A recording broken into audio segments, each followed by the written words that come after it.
Então, nós encerramos uma série de mensagens bem longa no domingo passado e nós vamos começar uma mais curta agora, que vai durar 5 domingos. Eu convido você, vão ser 5 domingos preciosos que você pode nos acompanhar aqui nas transmissões dos cultos da Igreja Fé e Vida, no Instagram ou no Facebook. Ou caso você por alguma razão não consegue, está trabalhando e não consegue ver tudo, fica gravado, você pode ver depois, tanto no Instagram quanto no Facebook, você pode ver depois essas pregações. Mas vão ser 5 pregações muito especiais sobre os pilares da fé cristã. Bom, nós sabemos que pilares é aquilo que sustenta, Numa obra você precisa ter um fundamento bom e você precisa ter pilares consistentes. E essa construção da fé, o nosso chão, o nosso fundamento é Cristo. E esses pilares nós queremos apresentar para você, para que a construção da igreja, a construção da sua fé, a sua casa espiritual, seja uma casa forte. E como no final de novembro nós sempre festejamos o Dia da Reforma Protestante, então nós vamos usar todo esse mês para falar de alguns temas que são muito preciosos, muito especiais para nós cristãos evangélicos. Então, quero apresentar aqui para vocês o tema dos pilares da fé cristã, sendo que o primeiro deles vai ser somente a Bíblia, ou somente as Escrituras, ou sola Escritura. Mas antes vamos fazer a leitura do texto da Palavra de Deus. Eu queria que você abrisse a sua Bíblia em 2 Timóteo, capítulo 3, vamos ler do versículo 14 ao 17. Carta de Paulo a Timóteo, a segunda carta, 2 Timóteo, capítulo 3, versículos 14 ao 17. Vamos dar um tempinho aí para você encontrar o texto no eletrônico, no celular ou na Bíblia física. Eu gostaria muito que você, por mais que vai ser projetado, mas eu gostaria que você acompanhasse essa leitura, ok? Isso é uma leitura curta.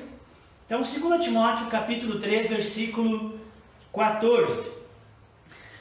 Tu, porém, permanece naquilo que aprendeste e de que foste inteirado, sabendo de quem o aprendeste, e que desde a infância sabe as sagradas letras, que podem tornar-te sábio para a salvação pela fé em Cristo Jesus. Toda a Escritura, ela é inspirada por Deus e é útil para o ensino, para a repreensão, para a correção e para a educação na justiça, a fim de que o homem de Deus seja perfeito e perfeitamente habilitado para toda boa obra. Toda a Escritura é inspirada por Deus e útil para o ensino, para a repreensão, para a correção e para a educação na justiça, a fim de que o homem de Deus seja perfeito e perfeitamente habilitado para toda boa obra. Bom, então começamos aqui essa nova série sobre os pilares da fé cristã. Vamos falar então sobre aquilo que eu falei para você, que é precioso para a fé evangélica, para a fé bíblica, para a fé saudável, durante esses 5 domingos. Começando hoje por esse primeiro pilar, que é somente a Bíblia ou somente as Escrituras. Então esse é um dos pilares da reforma protestante e da fé evangélica, onde se sustenta esse movimento, onde se sustenta essa vertente da fé cristã em cima deste pilar. Um deles é ele é muito importante. Sem esse pilar, que é a crença no somente as Escrituras, a igreja ou o cristão cai. O cristão esfria e morre, sem ter esse pilar bem estabelecido na sua vida e na igreja. Agora, o que quer dizer essa doutrina, ou esse pilar, somente as Escrituras? O que significa? O que quer dizer? Quer dizer que a Escritura, é isso que nós estamos dizendo, quando nós defendemos o somente a Escritura, quer dizer que a Escritura, ou a Bíblia, é a autoridade final sobre a fé e a prática cristã. Aquilo que devemos ou não devemos fazer, se é certo ou não é certo, escolhas que nós fazemos, e como nós chegamos a essas conclusões, e como nós tomamos decisões, o que nós defendemos é que por mais que você receba muitas influências e você beba em várias fontes, quem tem que ter a opinião última ou a palavra final é as Escrituras. Isso é somente as Escrituras. Tudo que envolve a fé, ou seja, nossos valores, nossos princípios, conceitos e a prática, é a Bíblia que deve ter a última palavra, se aquilo está certo ou não, se devemos ou não tomar tal decisão. Eu penso assim, eu gosto assim, eu prefiro de tal jeito, eu acho melhor assim. Nesse momento, se rende ao que a Bíblia diz.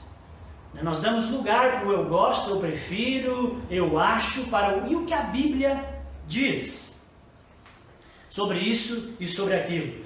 Então, não se trata de gostos, mas se trata daquilo que a Bíblia diz. Isso é algo especial, extremamente importante para nós cristãos, para nós protestantes, essa crença. Então, somente a Escritura é o princípio no qual a Bíblia tem a primazia diante da tradição deixada pela igreja e praticada pela igreja. Ou seja, a igreja já existe há muitos séculos, milênios. E às vezes tem as igrejas locais, tem as denominações, e essas denominações e igrejas locais, à medida que os anos avançam, elas vão criando uma cultura, um jeito de fazer, um jeito de pensar, vão gerando conceitos, vão perpetuando ideias. E a crença no somente a Escritura é que nós acreditamos que a Bíblia vem antes, tem a primazia, tem maior força, maior valor do que os costumes adquiridos ao longo do tempo na igreja, as tradições e costumes da igreja. Quando estamos na dúvida, o que prevalece é o que a Bíblia diz e não aquilo que temos feito por tantos tempos. O que prevalece quando pintar uma polêmica, uma dificuldade, é o que a palavra de Deus diz. Nós sempre vamos recorrer a ela e dizer, mas o que a Bíblia diz a respeito dessa controvérsia, dessa decisão, dessa escolha, a respeito dessa mudança? O que a Bíblia diz? Então, somente a Escritura, ela entra nesse contexto. Quer dizer que a Bíblia deve, a Bíblia, o seu ensino, deve prevalecer quando houver um conflito entre a tradição e aquilo que a Bíblia ensina. Bom, essa doutrina, somente as Escrituras, ela estava presente nos pais da igreja, nos homens de Deus, nos seus ensinos ali nos primeiros séculos da era cristã. Depois ela saiu um pouco de cena, mas ela volta à cena, volta ao, digamos que tem um renascimento público, quando Lutero, quando Martinho Lutero, o reformador, ele foi chamado 4 anos depois do estopim, do início da Reforma Protestante, em 1517, 4 anos depois, há uma efervescência na Europa, muitas coisas acontecendo. Então Lutero é chamado para se esclarecer no que é chamado de Dieta de Worms, na cidade de Worms, na Alemanha, em 1521. Lutero vai até lá com temor, as pessoas não queriam que ele fosse, porque ele provavelmente poderia ser preso e martirizado. Mas ele foi. Ele foi, e quando ele chega lá nessa dieta, diante das autoridades da Igreja Católica e diante também do próprio imperador do Sacro Império Romano, imperador Carlos, ele chega lá, quando ele chega na cidade, tem uma multidão, não esperava aquilo, mas a multidão, o povo apoiava ele, ele entra com salvas, com gritos, e o tempo todo o povo fica do lado de fora, fazendo uma barulheira, apoiando Lutero. Mas quando ele entra no ambiente da reunião, o que vai acontecer, ele não tinha ideia, mas quando ele chega lá, ele é colocado no centro, todas as autoridades e o público ali, e todos os seus livros, tudo que ele produziu nesses 4 anos estão sobre a mesa, e não deixam ele defender suas ideias, simplesmente mostram para ele, esses são os seus livros, e sim, são os meus livros. Nós queremos saber se você se retrata, se você se arrepende, se você diz que estava errado os seus ensinos que estão nesses livros. E aí Lutero para e pensa um pouco assim, mas o que vocês acham que estão errados? E aí ele faz uma breve defesa disso, mas ele está sob grande pressão. sob grande pressão, porque ele sabe que a sua vida está em risco, mas mais do que isso, o reino de Deus e tudo aquilo que vem defendendo nos últimos tempos está em risco. Então ele pede um dia para pensar antes da resposta, se ele se retrata diante daquela corte do imperador que queria a retratação dele, porque Lutero, a essa altura, já tinha sido considerado herege, já tinha inclusive rasgado a bula papal. E então ele pede um dia para pensar e orar, e dão a ele esse um dia. No dia seguinte ele volta, e então, quando ele volta, ele vai falar essa frase célebre, que nela está essa ideia do somente as Escrituras, e aonde tem esse renascimento, o ressurgimento desse princípio que ele vai defender diante daquela corte, mas era uma ideia que ele já tinha, só que agora ele faz essa defesa dessa ideia no dia seguinte, quando ele volta para dar resposta para os magistrados e inclusive para o imperador. E então Lutero fala para eles: a menos que eu seja convencido pelas Escrituras e pela razão pura, já que não aceito apenas a autoridade do Papa e dos concílios, pois eles se contradizem mutuamente, minha consciência é cativa da palavra de Deus. Eu não posso e não vou me retratar de nada, pois não é seguro e nem certo ir contra a consciência. Deus me ajude. Amém. Com essa frase e essa declaração, deu uma balbúrdia na reunião.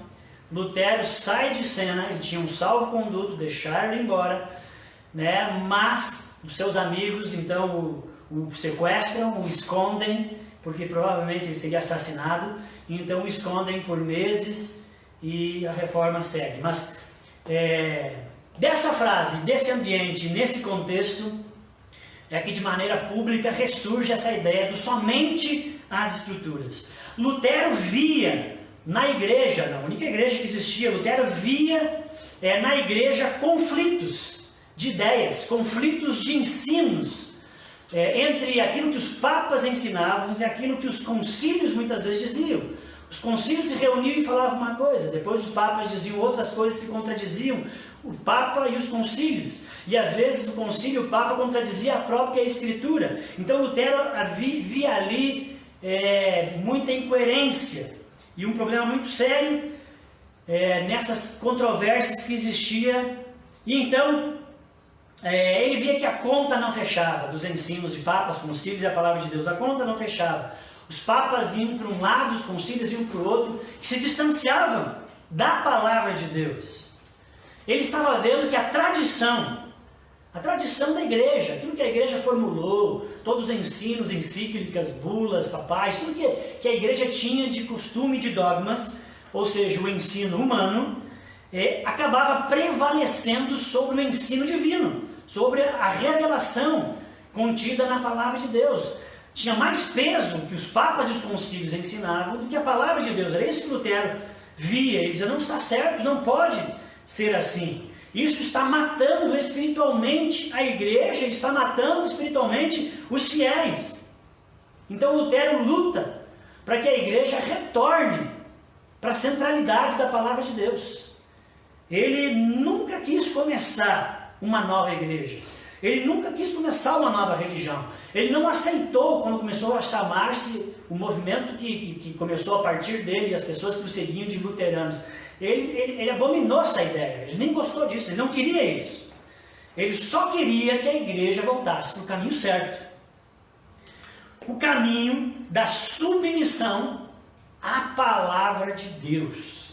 E por isso que ele vai dizer que ele não iria se retratar, a menos que o imperador e todos os bispos e lideranças que estavam ali mostrassem que pela Bíblia que ele estava errado. Se pela Bíblia mostrasse que ele estava errado, então ele iria se retratar. E ele botou a palavra de Deus como autoridade última. Né? É isso que ele fez. Sua tese era que somente as Escrituras deveriam ser a autoridade final sobre a fé e sobre as práticas da fé, os desdobramentos daquilo que nós confessamos e cremos, A Escritura deveria ser a palavra final, é ela que passa a régua, é ela que diz o sim e o amém. E era isso que ele lutava. Ele defendia que nada mais poderia ter um peso maior do que as Escrituras. A ideia não era nova, como eu falei. Os pais da igreja tinham essa ideia, depois some, né? E diz somente a Escritura. Não, que a Escritura não era importante, mas somente essa ideia some. E alguns pré-reformadores também defendiam essa ideia. Por exemplo, 100 anos antes de Lutero, em 1400, 100 anos antes, John Huss, um pré-reformador, ele morreu martirizado porque ele também se levantou contra a sua igreja dizendo, olha, está errado, né? A palavra de Deus é que precisa ser o centro, nós temos que nos guiar por ela, né? Ela que tem que ser a regra de fé e prática. John Huss morreu por causa disso. 100 anos depois, Lutero volta com força com essa mesma tese. Irmãos, o que afirmamos?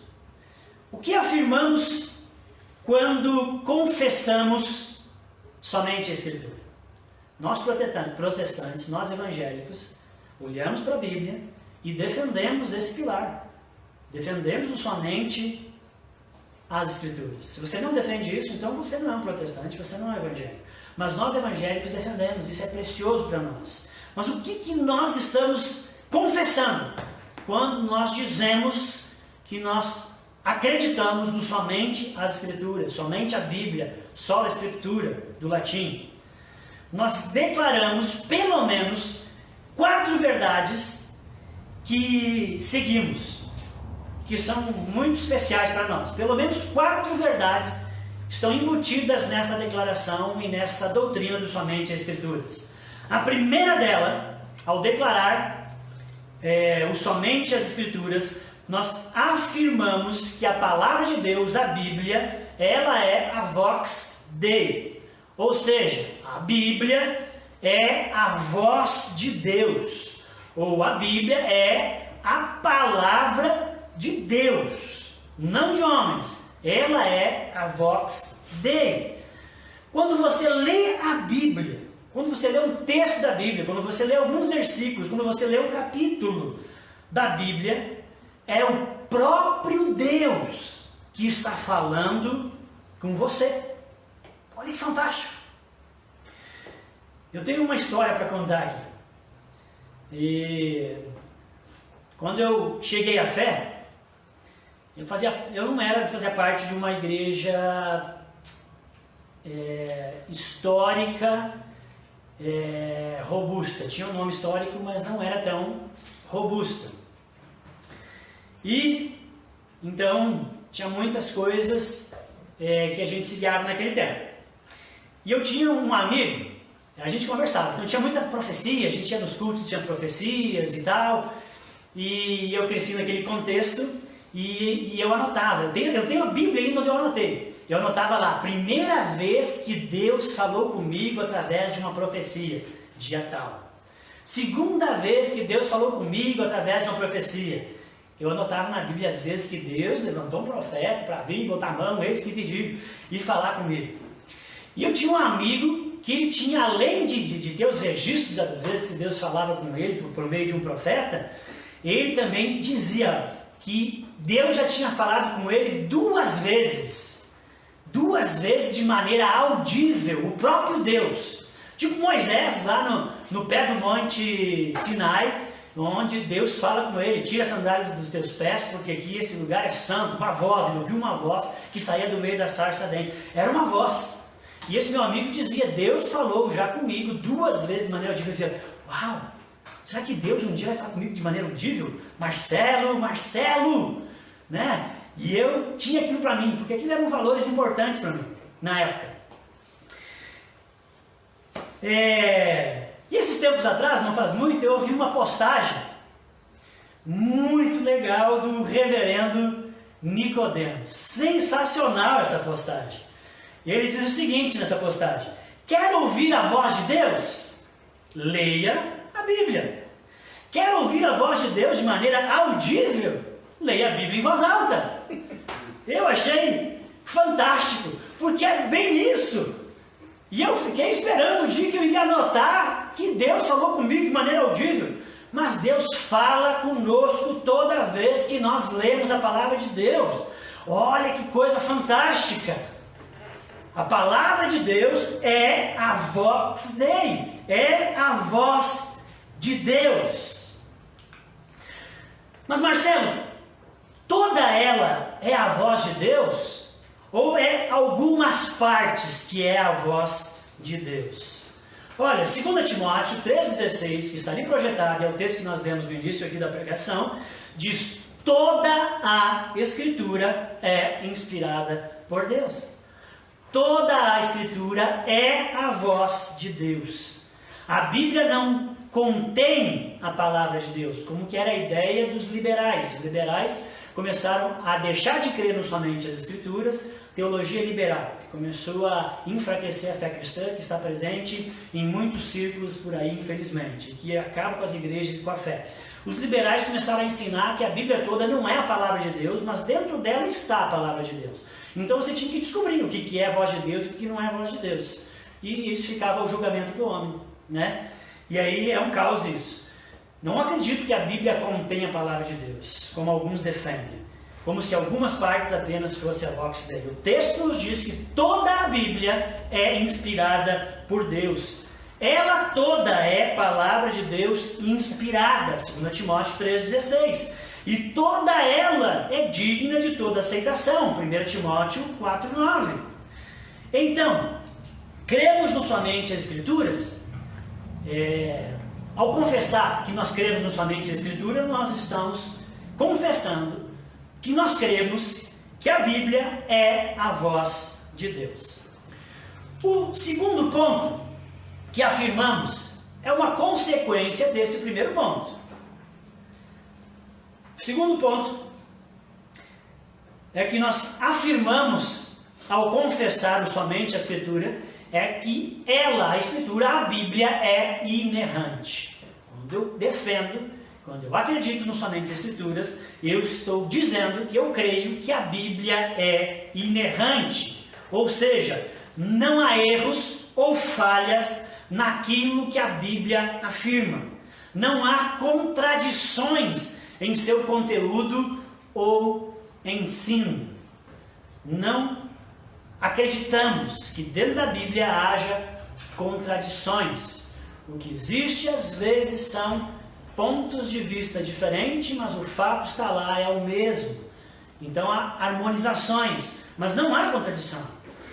Então nós não acreditamos nisso. Ela é verdadeira em tudo aquilo que ela declara a respeito de pessoas, de épocas, de cidades, de práticas. Ela é verdadeira em tudo aquilo que está registrado nela, em tudo aquilo que ela declara.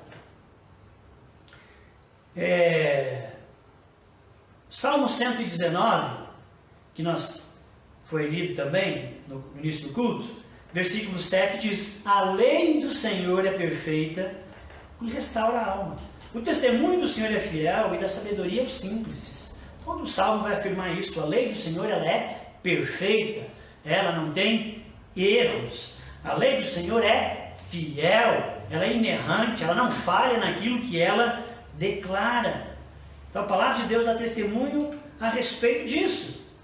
Então, ela é a vox Dei, ela é inerrante. E a terceira coisa que nós afirmamos ao confessar somente a Escritura é que ela é infalível. Nós cremos nisso. Se você é um protestante ou um evangélico, você precisa acreditar nisso. Ela é infalível. Aquilo que ela afirma sobre a fé e sobre a prática, não há engano. Ela não falhará, ela não deixará de acontecer. Aquilo que a Bíblia fala é tiro e certo. Ela não falhará nas suas profecias, nas suas previsões. Ela não falha. Ela é infalível. Isaías 55:11 diz assim: assim também ocorre com a palavra que sai da minha boca. Ela não voltará para mim vazia, mas fará o que eu desejo e atingirá o propósito para o qual eu enviei. A palavra de Deus está aqui. Deus já nos deu seus pensamentos, suas ideias, suas previsões, profecias, e aquilo que Deus disse não vai voltar vazio. O propósito vai acontecer, ela não falha. Com a inerrância e com a infalibilidade das Escrituras, estamos declarando com isso que a Bíblia é totalmente confiável, que nós podemos realmente pôr fé no texto, que nós podemos nos sustentar e nos fundamentar nela, porque ela é infalível, sem erro. Você pode descansar a sua vida nesses preceitos. Tenha certeza que a sua casa não vai cair, porque ela está sobre a rocha, que é a palavra de Deus, que não erra, que não falha e que não vai voltar vazia. Então a Bíblia é confiável plenamente. E a quarta coisa que nós defendemos ao confessar somente a Escritura é a livre interpretação. A livre interpretação dela.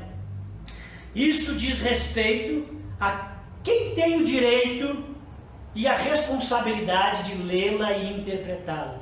Quem são aqueles que podem e os que não podem ler as Escrituras? Somente a igreja pode ler as Escrituras? Somente o magistrado? Somente os padres, os bispos, os sacerdotes, os pastores é que podem ler e interpretar? Não.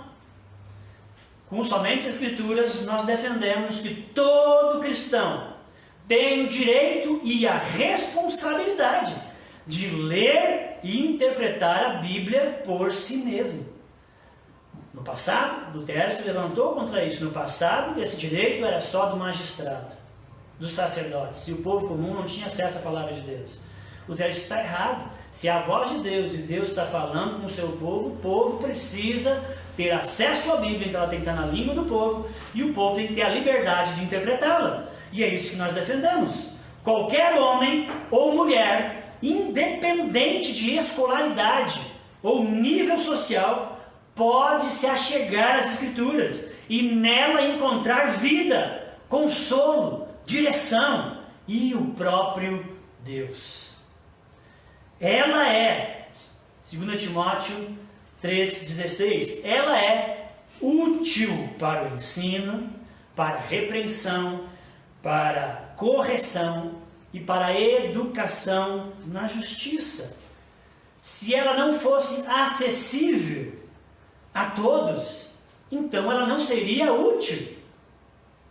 Mas ela é justamente útil para o ensino, para a repreensão, correção, educação, porque ela está acessível. Ela é de livre interpretação de todos, não é de uma classe especial. É a voz de Deus, o livro de Deus.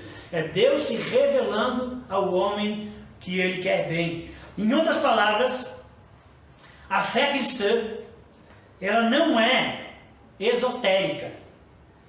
Ou seja, a Bíblia, a interpretação da Bíblia não é só para os iluminados, só para os espirituais, só para os letrados, doutores. Pelo contrário, a revelação de Deus nas Escrituras é dada abertamente a todos, sem distinção de pessoas, raças e gênero. Qualquer pessoa é convidada a vir e examinar o texto sagrado. Qualquer pessoa. Ela é a voz de Deus a nos conduzir pela jornada da vida. Esse é o desejo de Deus, que ela seja essa voz, né, que nos conduza, que seja essa autoridade última a nos conduzir pela jornada da vida. E por isso que o texto que nós lemos lá no início, Paulo vai exortar Timóteo para que ele fique nesse ensino que ele recebeu desde pequeno, que ele não se afaste, porque isso vai fazer dele alguém sábio, o ensino, porque a voz de Deus vai te fazer sábio, porque você vai ter a maior das sabedorias, que é a sabedoria de Deus contida no livro. Então, no versículo 17, Paulo fala para Timóteo, a fim de que, depois de dizer o que ela é, e a inspiração, e por que ela é importante, Paulo vai dizer, a fim de que o homem de Deus seja perfeito e perfeitamente habilitado para toda a todas as obras que nós temos para realizar. A Bíblia nos prepara para o que deve para toda boa obra. Ok, mas atenção aí que eu quero também aqui fazer uma janela, né, para a gente levar esse negócio também com seriedade, da livre interpretação. Todos têm o direito, por si mesmo, de interpretar o texto da Bíblia. Todos nós defendemos isso. Mas nós não temos o direito de interpretar de maneira a distorcer o texto conforme os nossos caprichos e preconceitos. Todos nós temos o direito e podemos interpretar, mas não temos o direito de adulterar, de corromper e de distorcer o texto. Isso nós não temos. Ela está acessível a todos, mas você se torna responsável pela interpretação do texto bíblico. Está acessível a todos, mas você se torna responsável. E essa foi uma das lutas de Lutero também, uma das suas bandeiras, uma das coisas que ele lutou na época, em 1500 e pouco. Porque a maneira que a igreja e os seus sacerdotes tradicionalmente interpretavam os textos da Bíblia era o chamado método quádrigo alegórico. Os sacerdotes e a igreja ensinavam aos seus sacerdotes que quando eles chegassem no texto, eles precisavam praticar um determinado método, chamado método quádrigo alegórico. Ou seja, você lê o texto, esse método era quádrigo porque tem 4 etapas. Você chega no texto e na primeira leitura você vai tentar ter um entendimento literal do que está acontecendo. Do que se trata aqui? Um entendimento literal. Numa segunda leitura você vai procurar um entendimento ético. Qual é que é a moral? Qual é que é o princípio ético que eu preciso extrair desse texto e aplicar na minha vida? Numa terceira leitura, como se fosse uma cebola, a Bíblia, você está descascando. Numa terceira você vai procurar agora um sentido místico, transcendente no texto. E para então chegar no quarto e derradeiro, o entendimento alegórico. O que não está explícito no texto, mas está nas entrelinhas, o né?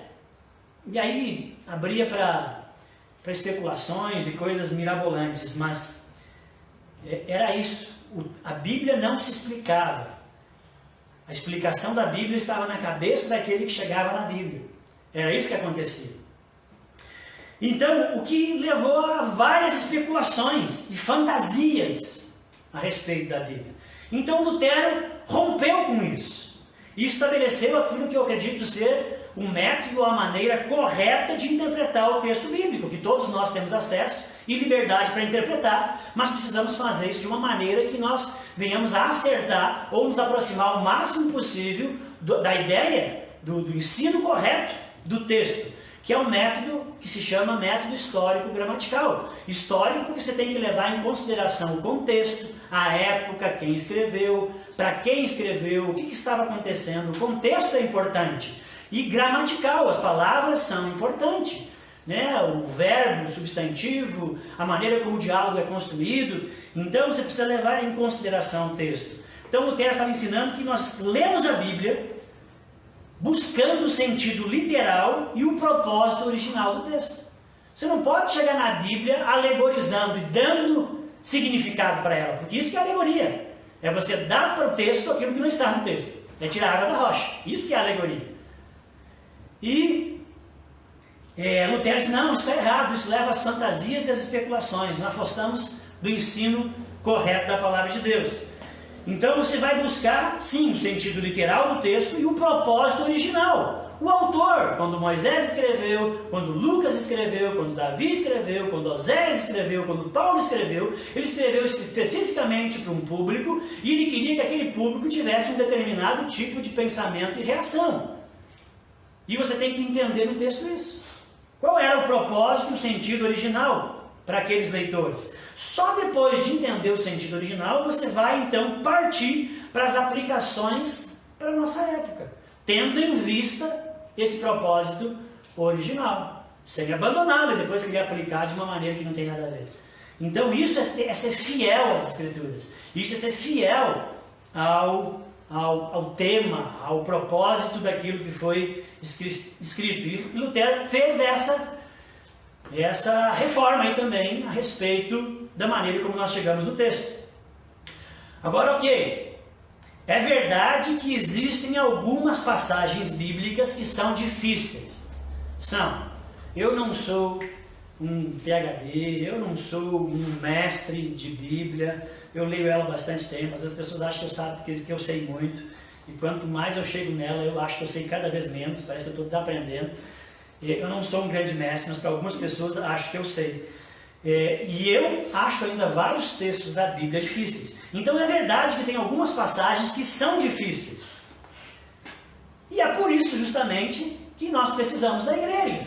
E é justamente por isso que nós precisamos de mestres, de líderes, de pastores, de concordâncias bíblicas, para nos ajudar naquelas passagens que são mais difíceis a chegar ao entendimento correto. Porque se eu chegar ao entendimento errado, eu me torno responsável pelo entendimento errado. Então, nessas passagens que são mais difíceis, a gente precisa da ajuda dos irmãos. Mas o ponto que somente a Escritura defende é que a mensagem básica, aquilo que toda pessoa precisa saber, ela está clara, está nítida para qualquer um que se aproxima da Bíblia para estudá-la e lê-la. O básico que todos nós precisamos saber está claro.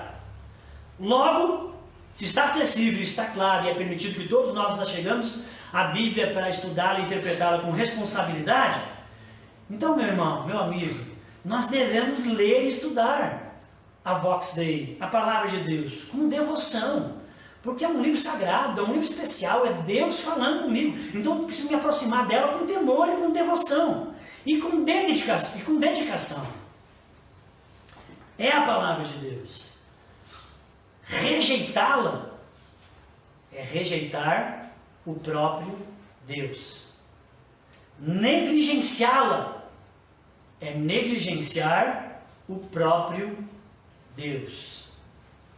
Bom, esses são os 4 pontos que afirmamos quando confessamos o somente as Escrituras. Confessamos que a Bíblia é a voz de Deus, confessamos que ela é inerrante, infalível e de livre interpretação. Defendemos isso, não abrimos mão disso, acreditamos realmente nesses valores que estão no somente as Escrituras. Mas, irmão, caminhando para o fim, ainda há uma coisa importante que eu preciso dizer para vocês. Há uma controvérsia ou um conflito antigo, mas que ainda é presente dentro desse pilar, dessa doutrina do somente as Escrituras. Essa controvérsia está no somente. A doutrina é somente as Escrituras. Depois nós vamos ver o somente Cristo, somente a graça, somente a fé. No que diz respeito ao somente a Escritura, a controvérsia, o conflito está no somente. A disputa, essa disputa, por assim dizer, começou lá no século XVI, quando Lutero fez renascer essa doutrina tão preciosa e importante para nós. Essa disputa se prolonga desde aquela época até os dias de hoje. É uma disputa dentro do cristianismo, entre aqueles que são de fé católica ou do catolicismo e aqueles que são de fé protestante. Se de fato a Bíblia era a única fonte de autoridade e revelação de Deus aos homens. A Bíblia é a única fonte, ou a única como autoridade final, que os protestantes estavam dizendo. Vocês estão fazendo errado e a Bíblia precisa ser a única, a última. Não a única, mas a palavra final.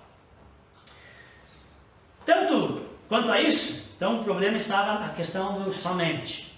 Tanto católicos quanto protestantes, isso até hoje é assim, creem em 2 fontes de revelação bíblica de Deus aos homens. Quando Deus quis se mostrar, quando Deus quis dizer para o homem, eu sou Deus e eu sou assim. Quando Deus quis se revelar ao homem, Ele usou 2 fontes. Tanto católicos quanto protestantes defendem essa ideia. Não há divergência aqui. Que é a natureza e as Escrituras. Nós entendemos, cantamos canções aqui durante o culto, que os céus proclamam a sua glória. Nós entendemos que a criação revela a Deus. Ao olhar para a perfeição, para a beleza, para a diversidade, para a complexidade que existe nos sistemas e em toda a criação, nós percebemos que atrás dessa criação existe um projetista, existe alguém que a fez. Então nós acreditamos que a criação fala a respeito da existência de Deus. Deus se revela ao homem por meio da sua criação, é o que Paulo vai falar em Romanos 1, do 18 ao 21. Então, tanto católicos quanto evangélicos acreditam nisso, que Deus se revela por meio da natureza. Tanto católicos quanto evangélicos acreditam que Deus também se revela, e agora de uma maneira muito mais clara, através das Escrituras. A natureza diz que existe Deus, mas não diz quem é esse Deus e nem como ele é. Só mostra que ele é poderoso, grandioso, inteligente, sábio, às vezes humorado, né, com as coisas que a gente vê na criação. A gente vê algumas coisas de Deus, mas não temos noção de quem ele é. Então nós precisamos da outra revelação, que é as Escrituras. A natureza, por assim dizer, é a revelação geral, enquanto que as Escrituras é a revelação especial, específica, onde Deus se mostra realmente, né? Onde Deus vem se revelando desde o Éden até que se revela plenamente em Jesus Cristo. E é chamada então da revelação especial. Toda a Escritura é inspirada por Deus. 2 Timóteo 3,16 fala disso. Então, em toda ela, nós temos a revelação de Deus. Ok, tanto católicos quanto protestantes, evangélicos, concordam com essas doutrinas, ensinos. O conflito entre o catolicismo e o protestantismo está não na revelação geral, mas está na revelação específica, está nas Escrituras, na revelação especial. A pergunta é: existe apenas uma revelação especial? Deus se revela de maneira geral na natureza, e quando Ele quer mostrar de fato quem Ele é, e é a voz de Deus, existe apenas uma revelação especial? Porque é isso que nós dizemos, no somente as Escrituras. E é isso. Os católicos defendem que existem duas revelações especiais. O catolicismo defende, nos seus tratados, nos seus concílios, nos seus dogmas, defende que existem duas. As Escrituras e a tradição. Ou seja, todo o ensino dos papas, todos os ensinos dos concílios, as dietas, as encíclicas, os dogmas, os credos, as confissões, tudo que o magistrado, tudo que a cúpula, que a Igreja Católica produziu ao longo dos séculos, é também voz de Deus. É também palavra de Deus colocada lado a lado com as Escrituras. Ou seja, o que é a autoridade final a respeito da fé e das nossas práticas no catolicismo? A Bíblia e também toda a tradição, em pé de igualdade. É assim que o catolicismo defende até hoje. A controvérsia já vem daquela época, mas até hoje é assim. Então coloca-se os dois lado a lado. Na teoria, se coloca os dois lado a lado, a palavra de Deus e a tradição. Mas na prática não é nem isso. Na prática, a tradição está acima da palavra de Deus, e era isso que Lutero via, e é isso que nós vemos até hoje. Porque ao olhar para a tradição e aquilo que a igreja vem desenvolvendo, nós vemos divergências entre aquilo que a igreja faz, não em tudo, algumas coisas, mas bem pontuais e sérias, que não combinam, que vai ao contrário. Mas por que a igreja ainda faz? Porque a tradição é mais importante do que aquilo que a Bíblia diz. Na teoria, era para andar lado a lado. Mas na prática não anda não. A Bíblia é submissa à tradição na visão católica. Ela não é a palavra final. Os protestantes, por sua vez, defendem e dizem que não concordam com essa visão do catolicismo e defendem somente as Escrituras. Defendem que somente existe uma revelação especial. Quando Deus quis se revelar com detalhes quem Ele Ele usou a Bíblia. E ela é a autoridade final, absoluta. É ela que passa a régua. Papas e concílios, pastores e presbitérios podem errar. São falíveis. Na visão protestante, a tradição, que é importante, que é boa, a tradição, ela serve as Escrituras. Ela é serva das Escrituras, ela não é dona das Escrituras. Ela é serva, ela se submete às Escrituras. E não as Escrituras se submete à tradição, como é no catolicismo. Ou seja, as tradições são válidas, são boas e importantes, apenas quando são baseadas nas Escrituras. Agora, quando elas entram em divergência com as Escrituras, nós ficamos com as Escrituras e descartamos a tradição. O ensino do fulano de tal, né, a prática que fulano de tal desenvolveu e que o pessoal tem feito, não combina com a Bíblia, ficamos com a Bíblia e rejeitamos o ensino que é dos homens, da tradição, mas que não combina com a palavra de Deus. É isso que nós acreditamos. Então, em tudo aquilo que a tradição contradiz as Escrituras, nós ficamos com as Escrituras. Nós procuramos nas Escrituras a maneira de agir, de proteger e de proceder corretamente. Porque o homem pode errar. Porque a igreja pode errar. Nós somos falíveis, somos seres humanos, pecadores. Abacuque 3:1 diz: aviva, ó Senhor, a tua obra no meio dos anos. Aviva, devido à natureza pecaminosa de todos nós, a nossa tendência é inclinar-se para o mal. Essa é a tendência do homem pecador. É desviar-se do reto caminho. E somente as Escrituras que poderá nos reconduzir para o caminho reto de novo. Se ela não for a palavra última, nós teremos o risco de nos afastar, nos desviar e não retornarmos mais para o caminho. Por isso que o profeta diz: aviva-nos, Senhor, porque a gente acaba se afastando.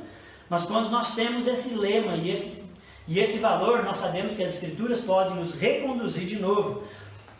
Então, meu amigo, minha irmã, meu querido irmão, membro dessa comunidade, a palavra de Deus, a Bíblia, é a sua melhor amiga. Ela é a sua melhor, disparada e absoluta conselheira. Trate-a bem. Valorize a palavra de Deus. Não é que você não ouve mais nada. Não é isso. Ou não lê mais nada. Nós defendemos somente as Escrituras, ou só as Escrituras. Tem uma linha dentro do protestantismo que defende um... Como é que é o nome?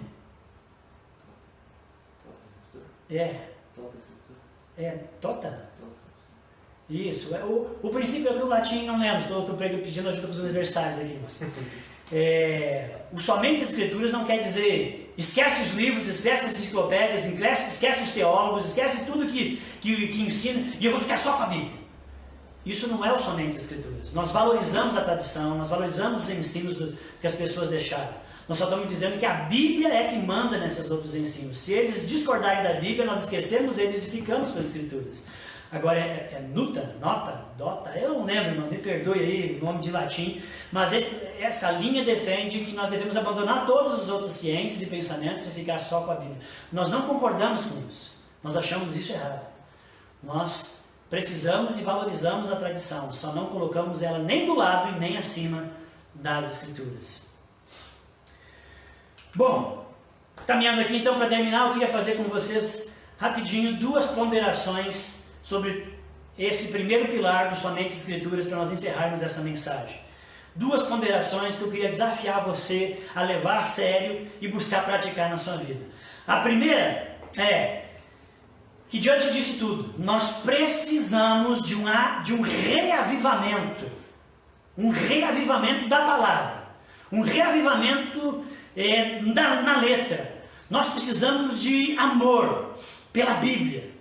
Não um reavivamento meramente sentimentalista ou emocional. Porque o que eu mais vejo, gente, infelizmente, é pessoas buscando emoções nas igrejas.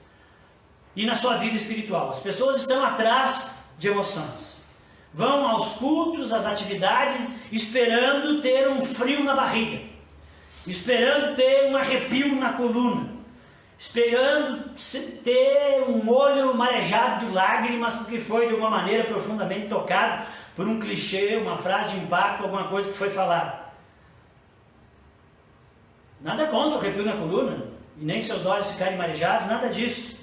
Mas na concepção dessas pessoas que estão em busca de emoções, a igreja que presta é a igreja que, essa igreja que presta, ela precisa ter, por exemplo, um louvor arrebatador. O louvor tem que ser sobrenatural. Essa igreja tem que ter algumas luzes diferentes. Se possível, de preferência, que ela tenha paredes pretas. E precisa ter, senão não serve, ela tem que ter um tecladista tocando uma música no fundo enquanto o pregador prega. Tem que ter aquele sonzinho de fundo. Que besteira! Não que isso seja errado, mas por isso, acima da fiel exposição das Escrituras, é que é errado. Acreditar nos métodos e nessas bengalas, mais do que no poder do Evangelho, é que está errado. Então nós precisamos de um reavivamento, nós precisamos de amor pela Palavra de Deus, nós precisamos de um anseio pela Vox Dei, nós precisamos de um avivamento enquanto lemos e meditamos nas Escrituras. Precisamos ter verdadeiros encontros com Deus, enquanto lemos a Sua Palavra, que é a voz que fala conosco de maneira audível. Precisamos ter vergonha na cara e nos dedicarmos ao estudo das Escrituras. Ela tem tudo o que você precisa. Creio absolutamente nisso que eu estou dizendo. Ela tem tudo o que você precisa. E uma segunda ponderação e uma atitude que eu desafio você a ter é que nós precisamos do somente as Escrituras no dia a dia. Não uma vez no ano para se pregar sobre esse tema ou se lembrar quando não faz sentido. Precisamos dessa doutrina, desse ensino na realidade do nosso dia. Precisamos dela nas rotinas, precisamos nas nossas escolhas, precisamos dos nossos pensamentos, precisamos das nossas atitudes, precisamos nos nossos momentos a sós e momentos coletivos. Precisamos que somente a Escritura seja realidade. Então eu digo para você, pare de ser guiado pela presunção. Pare como um cristão, filho de Deus, discípulo de Jesus Cristo, de ser guiado pela presunção. A presunção é o ato de presumir. Você acha que sabe. Você tem uma opinião muito excessiva e elevada. Você acha que sabe, presume que sabe e faz a partir do que você acha que sabe. Muitas vezes nós vivemos a vida baseada na presunção, não na Vox Dei, e não no que a Bíblia diz, naquilo que nós presumimos, achamos, gostamos. Lutero tem uma frase que ele diz a seguinte: onde a palavra de Deus sai de cena, entram as fábulas. Quem não tem a palavra de Deus terá que se contentar com as suas próprias ideias. Quem não tem cimento, edifica no barro. Mateus 4,4 diz: não só de pão viverá o homem, mas de toda a palavra que procede da boca de Deus. Irmãos, lute para que somente a Escritura faça parte da sua realidade. O que Jesus faria? O que a Bíblia diz a respeito desse pensamento? O que eu aprendi na pregação, no estudo bíblico, no PG, que pode me orientar nessa tomada de decisão? Tragam somente as Escrituras para a sua realidade. Guie-se pela Bíblia, não pela presunção. E a segunda coisa e última, pare de ser guiado pelo pragmatismo, que é algo muito de nós, homens modernos. O pragmatismo é o ato de fazer aquilo que dá certo, aquilo que todo mundo está fazendo. Se dá certo, então vamos fazer. Se todo mundo está fazendo, então vamos fazer. Agora, o que dá certo nem sempre é certo. Aquilo que todo mundo está fazendo, nem sempre deve ser feito. Outra frase de Martinho Lutero: qualquer ensinamento que não se enquadre nas Escrituras deve ser rejeitado, mesmo que se faça chover milagres todos os dias. Mesmo que parece que os milagres estão acontecendo, né? Parece o certo, todo mundo está fazendo. Se aquilo contradiz com as Escrituras, não veja o milagre. Não seja guiado pelo pragmatismo, nem pela presunção, mas pela palavra de Deus. Busque isso no seu dia a dia. Estude a palavra de Deus, leia ela. Ela é perfeita, restaura a alma, dá força, ânimo, direção, consolo, sabedoria que você não encontra nos livros de autoajuda, de ciências, de filosofias. É a sabedoria divina, muito superior à nossa. Por isso que Paulo termina para Timóteo dizendo: a fim de que o homem de Deus seja perfeito e perfeitamente habilitado para toda boa obra. A palavra de Deus é boa para educação, correção, exortação. Queridos, esse é o somente as Escrituras. Eu quero desafiar você a buscar. Se você não ama a palavra de Deus, não tem prazer na palavra de Deus, você não tem prazer em Deus, porque essa é a voz de Deus. Não é o fim, talvez seja o início. Se você reconhecer isso diante de Deus e chorar isso, dizer: Deus, eu não tenho prazer na sua palavra, me perdoa, eu sou um miserável pecador, o Senhor nos deixou o texto, o Senhor nos deixou esse livro maravilhoso, eu não tenho prazer, eu não reservo tempo, eu não te busco na palavra, eu não te encontro na palavra. Então você peça perdão, se arrependa e comece a buscar. Muitas coisas na nossa vida partem do dever para o prazer. Não espere ter prazer para fazer. Vá no dever. E do dever vai vir o prazer. Ok? Somente as Escrituras. Que Deus nos reavive, nos dê prazer. Que a nossa experiência seja a experiência daqueles 2 discípulos que andavam em direção a Emaús e Jesus apareceu para eles e Jesus falou com eles. Jesus é a voz de Deus. Jesus estava falando com eles. Depois que Jesus sumiu, eles falaram: por acaso não nos ardia o coração quando eles nos expunham as Escrituras? Que essa seja a nossa experiência também, de um ardor no coração ao entrar em contato com a palavra, com o texto, com as Sagradas Escrituras. Amém? Vamos orar? Senhor meu Deus querido, eu quero colocar diante do Senhor as nossas vidas e reconhecer que somos pecadores, que estamos muito abaixo, Deus, daquilo que muitas vezes deveríamos estar, mas graças a Ti, a Sua bondade, a Sua misericórdia, Deus, é que nós perseveramos. Ajuda-nos, Senhor, a sermos fiéis a essa doutrina e vivermos essa prática nas nossas vidas. Dá-nos graça de sermos de fato o povo do livro, de sermos homens e mulheres do livro, de nos guiarmos por ele, de estudarmos ele todos os dias um pouquinho, Deus, e buscarmos auxílio, estarmos numa igreja para avançarmos nesse processo de discipulado e conhecimento da Tua palavra. Pai, em nome de Jesus, todas as mentiras e desculpas caiam hoje e nos ajuda, Senhor, a nos dedicar ao ensino e à prática dessa verdade, em nome de Jesus. Amém. Amém, queridos.